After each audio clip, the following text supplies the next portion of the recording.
I'm Joshua Kemble, and this is my vloggins. So, I am heading to work where I work as an art director, and I wanted to talk about the big, dark, evil secret of making great comic books.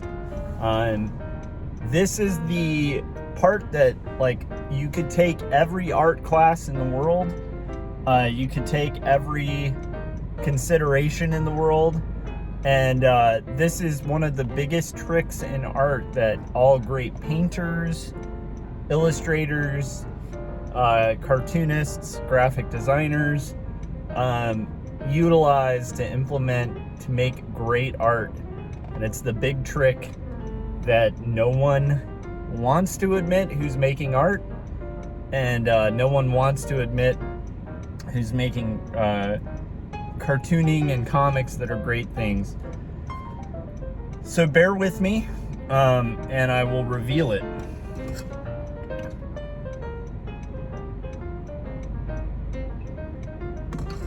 It's time.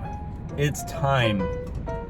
There is a gap, I think, with young cartoonists quite often and amateur artists and professional artists. It's a big divide. And I think that, unfortunately, a lot of the time, it's just the fact that as a young artist, people want things fast, they want things quick, and it's kind of equivalent to like a great chef wanting to make great food, but insisting on making fast food.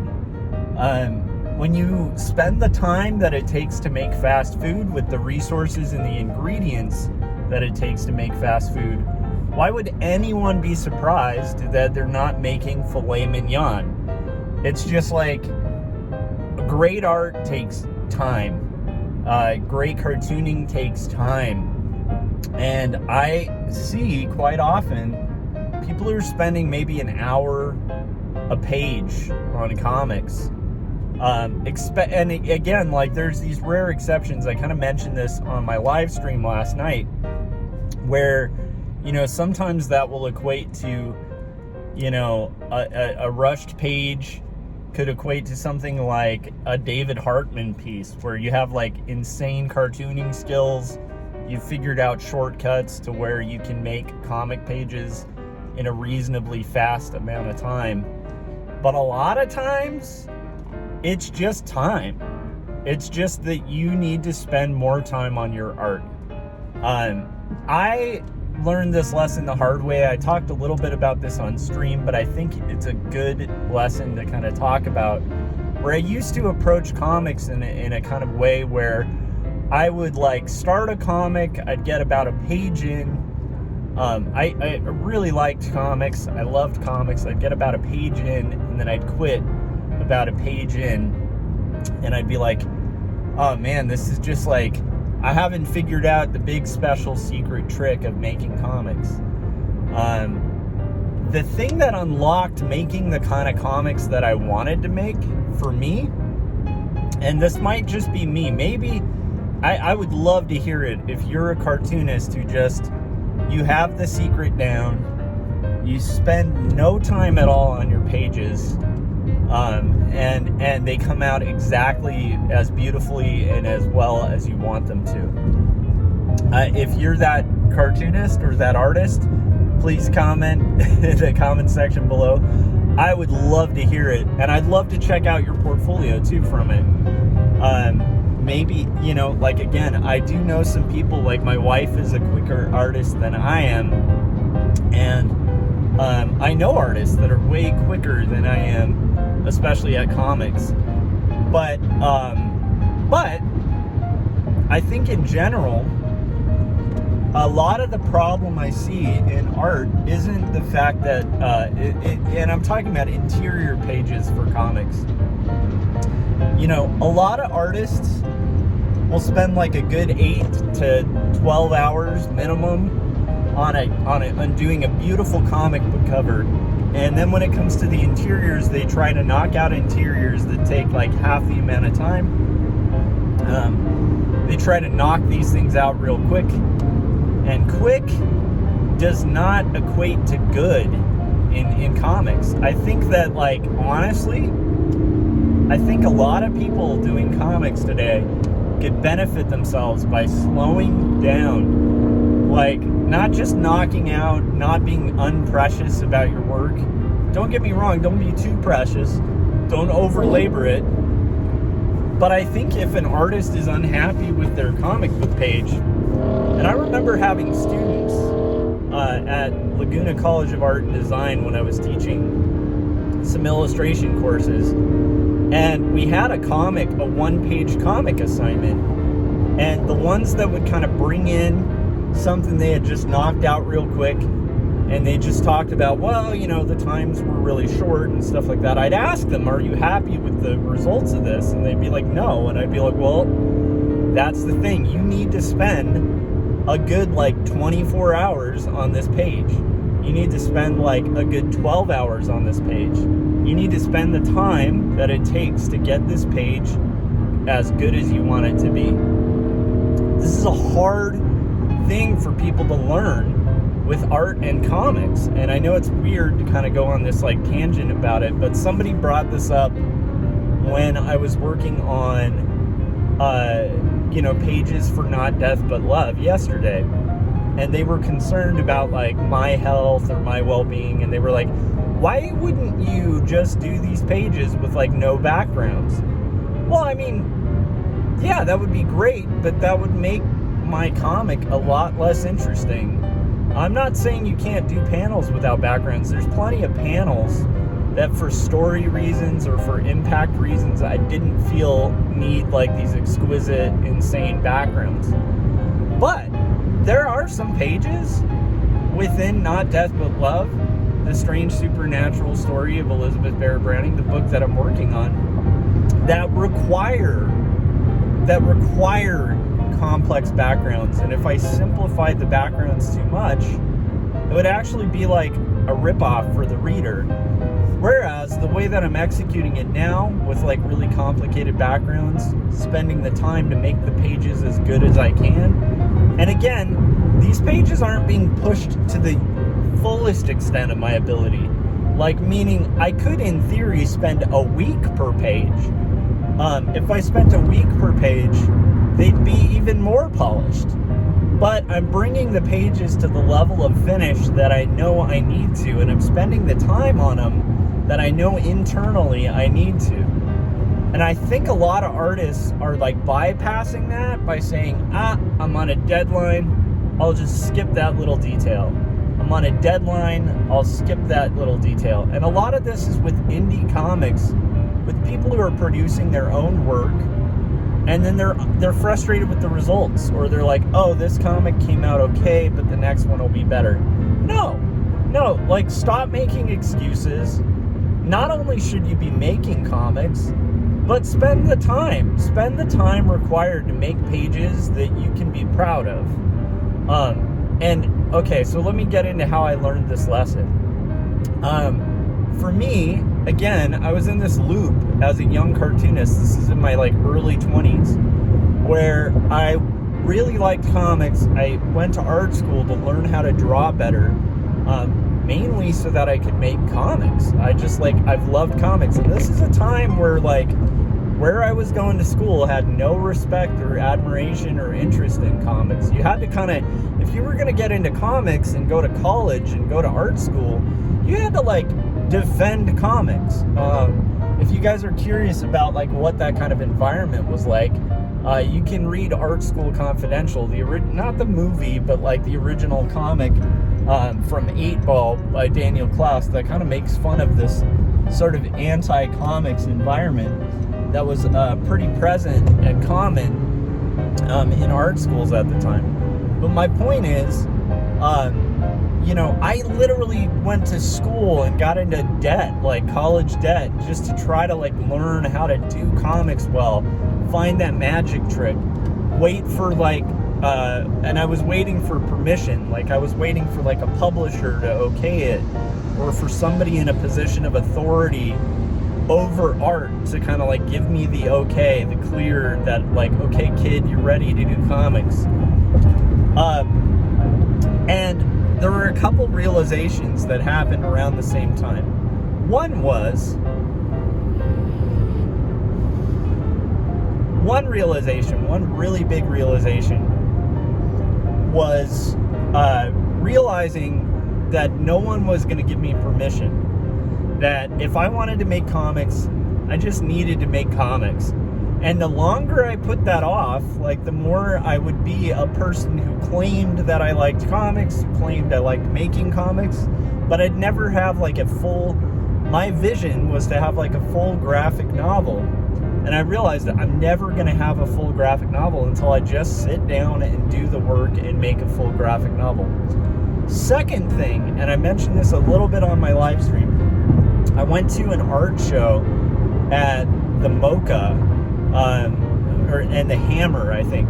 The Hammer Museum, and maybe it wasn't the MoCA, I think it was the Hammer, at like near UCLA in downtown LA. And it was called Masters of American Comics, and it exhibited all of these great artists throughout the history of comics, like original pages. And I remember going to that, and at the time I think I was plotting out Numb, my first serious attempt, my first real professional comic.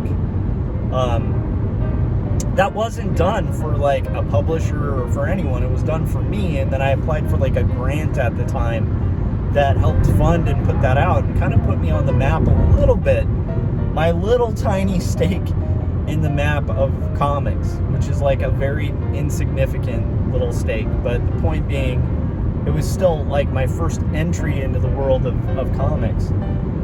And so I'm plotting out this comic, I'm feeling like, oh man, this is taking forever. And then I go to this exhibit and look at these original, brilliant cartoonist pages.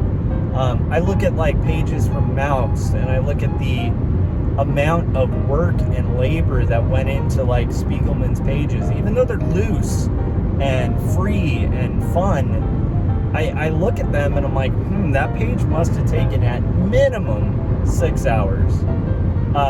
Probably more than likely about 12 hours. Then I'd look at Chris Ware pages and I'd be like, man, that page must have taken like 20 something hours. Might have taken a whole week just to do one page. And then I'd look at pages by Winsor McKay and I'd be like, man, he knocked out one page a week on this. And it'd be like Little Nemo and Slumberland pages. Or I'd look at Frank King's Gasoline Alley and I'd be like, holy crap, like that, these are not pages that are rushed out.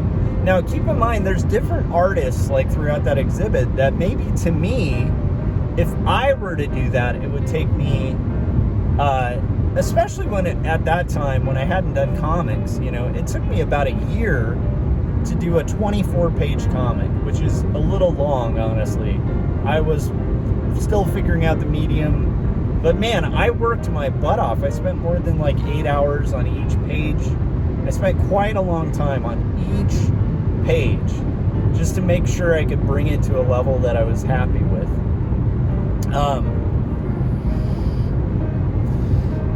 But when you look at like a Charles Burns or like a Chris Ware or like these guys that I really admire, Daniel Klaus, these are guys who are like spending time on their pages. And even if like, let's say a Daniel Klaus page, even if it takes Klaus like an hour to do a comic page, which in theory is ridiculous. I know, I guarantee you those pages at minimum are taking about 8 hours a page, at minimum, even with Klaus's like crazy skills. When I look at those pages and I look at the gap between where I'm at, and this is when I was a young artist, and where he's at, and even now, or I look at comics I admire and I look at the page gap. What is the gap between what the skills I have now and the comics that I'm looking at that I admire? And the big gap, at least at this point that I see in my career, is time. And if it's going to take me 16 hours to get the result that it takes another cartoonist 8 hours to do, but that's what it takes to get it from that level of like unfinished and crappy looking to like finished and awesome. I need to spend that 16 hours.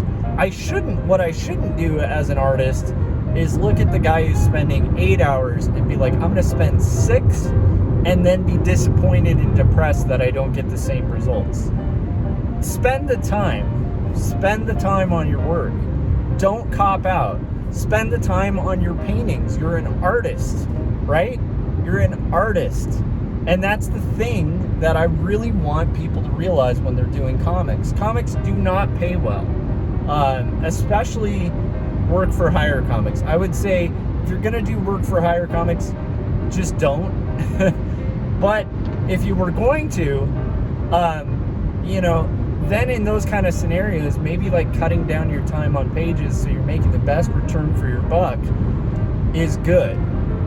But when it comes to your own personal projects, your own personal comics, your own brand, you should care about the quality of what you are doing. Otherwise, what are you doing?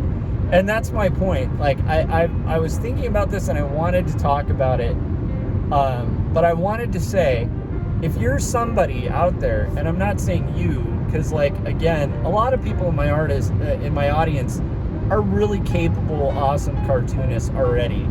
A lot of them are way quicker than me, and that's okay. I don't think that they should be doing double the amount of time to get the same result. That's ridiculous. I also don't think you should be overworking comic pages or losing the joy that is in cartooning, which is about simplification and speed. A lot of the look that we all love about comics originates from like techniques like feathering that are literally meant as like a shortcut to be able to hit a crazy deadline. But we're making art, and the point that this is my challenge that I'm going to throw out there. If you're a person who every comic page you make you're unhappy with, ask yourself honestly, have I spent the time that is required to make this good? Have I dedicated myself more than an hour per page? I'm not kidding when I say that I've heard younger artists who spent an hour on a page. An hour, which is like a ridiculously short amount of time to spend on an illustration. But they spend an hour on one page. And that page will have like 4 or 5 panels on it. 4 or 5 illustrations should not take 1 hour, unless you are a god of drawing like David Hartman. And in that case, David Hartman, who we've had on Artcasters, I think is an inspiration. That guy can spend an hour on a page and make it look professional and good and knock it out, and good for him. And if you are in that class, amazing. You should be putting out art to the level and speed that David Hartman is. I mean, the guy can knock out a graphic novel in like 2 months, 2 or 3 months. Okay, so that's the one exception. But other than that, like, I would say, I think when David looks at his own work, he's pretty content with it. He likes his work. He likes the result. He, at minimum, knows that it's professional and it's ready to go. Are you there? Like, that's my question. If you're not there with your comics, where you're feeling like, like here's a good litmus test. I'm in the National Cartoonist Society, and let's just say hypothetically you're in a room filled with a bunch of heavy-hitting cartoonists. So you have Daniel Klaus, you have Chris Ware, you have all these guys that are like, Art Spiegelman. They're all in the room, and you have to show them your book. What is your response? If your response is, well, I'm still working on stuff, like, you're going to hand this book to a professional, to somebody doing it professionally, and are you going to qualify it the second you hand it to somebody by saying, well, I'm still learning, I'm still kind of working on anatomy, I'm still blah, blah, blah? Is there going to be a lot of paragraphs of excuses when you hand the comic to someone? who knows their stuff? That's the big question. If you're making comics that you would feel good handing to another cartoonist, someone else who draws, right, who knows their stuff, if you feel good about it and you wouldn't feel the instinct to like defend the shoddy work that's in that comic, then you're probably okay and this video wouldn't apply to you. But if, when you think about a hypothetical of handing that comic to one of your heroes in comics, you instantly think of all the excuses you're going to give for why that comic is not acceptable. And you're going to, or you wouldn't even want to give it, you'd be worried. Then that's a good indicator that maybe you're just not spending the time that you need to spend on your pages. Spend the time to make the pages the way that you would feel most confident handing it to another person who knows art. I'm not talking about handing it to the normies. Like, there's a lot of people out there who don't draw, who are impressed by stuff that artists would look at and be like, psheh, I know that. No, like, make comics that you'll feel okay in a professional environment, at a convention, handing to an editor, handing to another artist to appear in the industry. And the tough part about this conversation about spending the time that's going to be frustrating is a lot of people who would take this video and take it to heart are probably people who might be spending enough time already and just have the imposter syndrome we're all struggling with. Most of what we need to hear as artists is encouragement. We get enough criticism and critique from other people. So if you're one of those people who's like watching this and feeling really guilty or feeling like I'm targeting your work or something in this conversation, chances are you might actually be somebody who might be spending too much time on pages.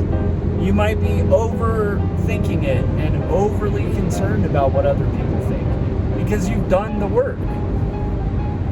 This is the frustrating thing about this video. The people who need to hear this the most are gonna be people who don't think they need to spend more time, who spend an hour on a page and make shoddy pages that they know deep down are not good enough, and not in like the weird self-doubty kind of way, like in the sincere, they just know they need to spend more time on their pages. A lot of those people are just gonna continue to shit out bad pages of comics, pretend that they're making work that's to the best of their ability, which they aren't, and they'll watch a video like this and be like, yeah, it's too bad this doesn't apply to me. That's the frustrating part. The guys that are doing the work and spending the time and making quality work are gonna feel convicted from a video like this and hearing they're not spending enough time and be like, man, I gotta double down. I gotta spend more time. And they don't need to. And the people who need to will hear a video like this, disregard it, and the next time they're drawing a comic page, be like, yeah, 2 hours on a page, that's enough time. And here's why I get passionate about it. If you're a person who's not spending time on your comics pages, think about what an insult that is to the people out there who are laboring 16 plus hours on a page. Just think about it. Maybe spend a little more time. That's all. Anyhow, so that was my big reveal. The deep, dark secret of all great illustrators, cartoonists, graphic designers, film directors, artists in general.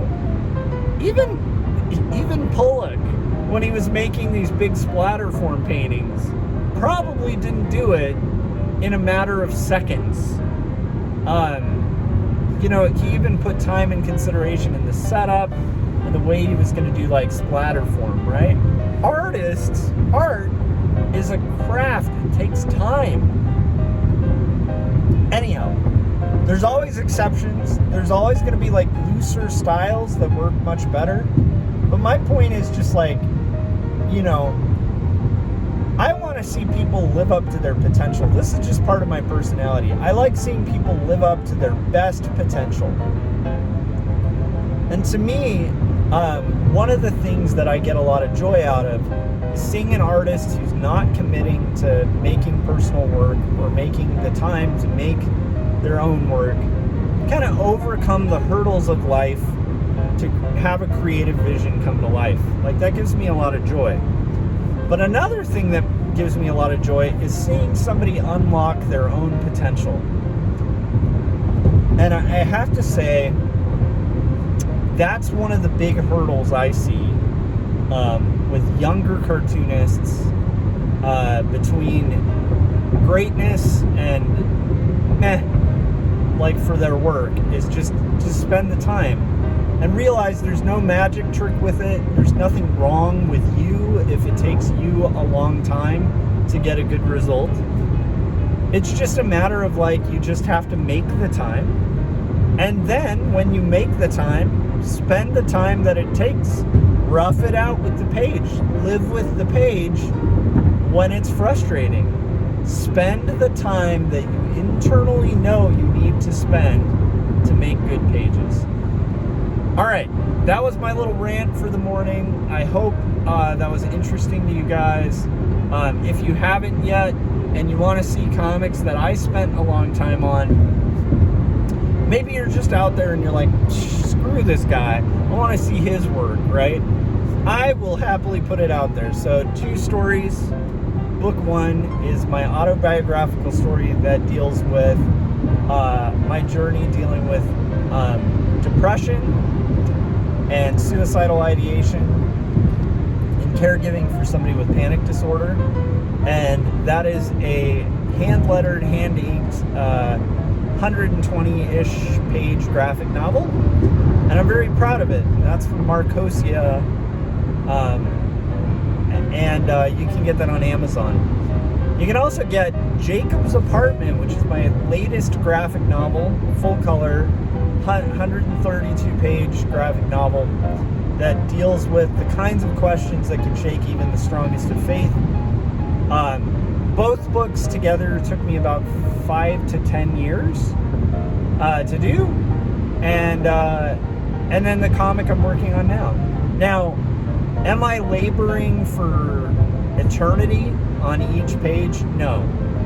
But am I spending the time that I feel like I need to in order to make the pages result in better, more professional, finalized looks? 100% I am. So yeah, check out my books. If you think they suck, let me know in the comments section. But I do feel like it's an important thing, especially for young artists, to hear that, like, sometimes you just need to spend the time. Sometimes that is literally the big trick. That's the gap. I know a lot of young writers need to hear that about editing, right? The problem with a lot of young creative writers, when you first try to do creative writing, I don't think a lot of writers, when they first start writing, realize the iterations that a writer goes through on a story to go from meh to like good. And a lot of that is a process of time and edits, right? Where you write a sentence and then you have to kind of craft that sentence. Where you write a story and then you have to start tying plot threads and like refining your language and fixing spelling errors. It's a long time consuming process to write good stories. And usually that's one of the things that separates pros, and not pros like P-R-O-S-E, but pros like professionals, from amateurs, is literally just a time gap where it's like you need to spend the time.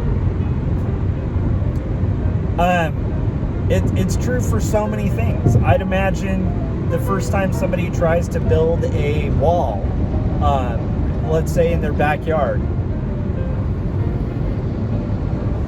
first time somebody's trying to lay brick, I'd imagine a amateur mistake that a lot of people make with construction would be like taking shortcuts or not spending the time that's required. And then you have a shoddy structure, and you know, you're going to look at like these really well built things and be like, how did they do it? And sometimes the big gap in everything in life is just a matter of like spending time, care, and professionalism to bring them to a level they need to. So anyhow, let me know in the comments section if this was at all useful or interesting.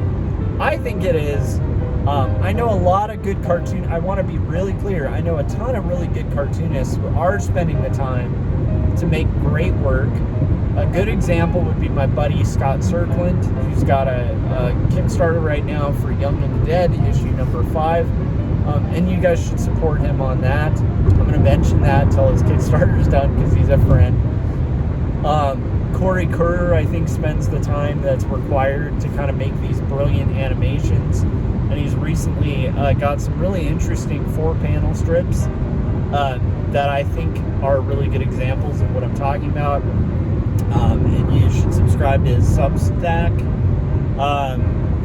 Yeah, anyhow, I'm rambling, but that was my big thing. That was my big reveal of the big, deep, dark secret that no one wants to talk about in comics, illustration, and graphic design to make good work, which is it just takes time to cook the food. Take your time. Don't feel guilty if it takes you longer than it takes a pro, because you have to spend like 3 times the amount of time that a professional does.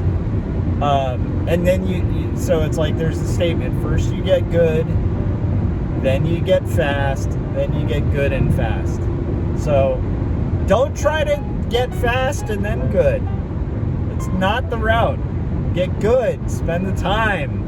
You'll make better art, you'll feel better for it. I will take one well-crafted comic over 5 crappily made, barely thought about comics any day of the week. Any day of the week.